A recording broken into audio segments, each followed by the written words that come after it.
The blind man of Jericho. The passage that appears in all the three synoptic gospels. And Mark gives him the name Bartimaeus. What is interesting in this passage is the contrast the evangelists want to make. We see only one blind man. Others are all perfect.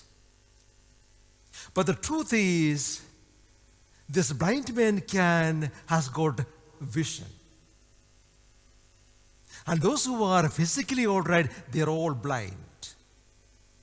That is the truth the evangelists want to show to us.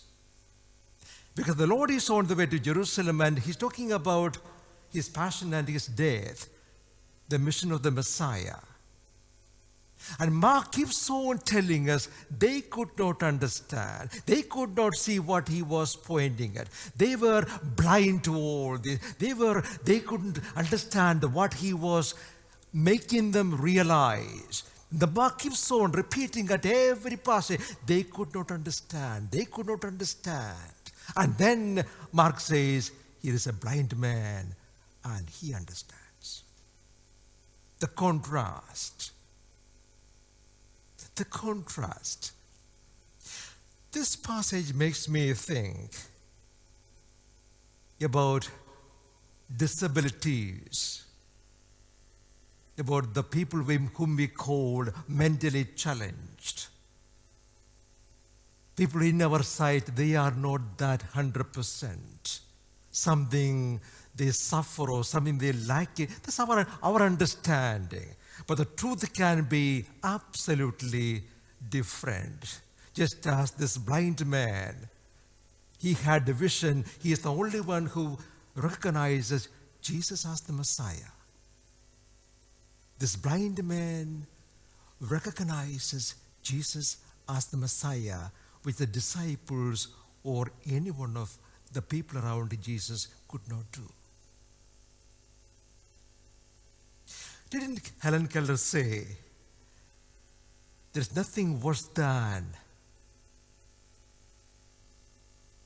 being blind, or nothing worse than having sight but having no vision. Nothing worse than having sight but no vision.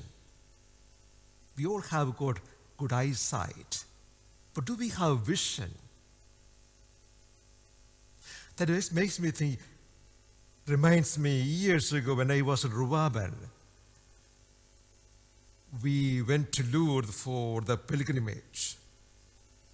There was one lady in our group with the Down syndrome. One morning we had agreed to gather at a place for the activity of the day, I don't know, stations or whatever. And this lady was missing in the group. And then she turned up. Then I asked her, where have you been? And she said, I was in the church listening to God. I have never heard anybody saying that word, I was listening to God. We are the perfect ones, aren't we?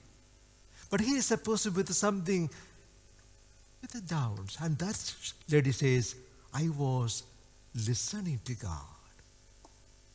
What a revelation.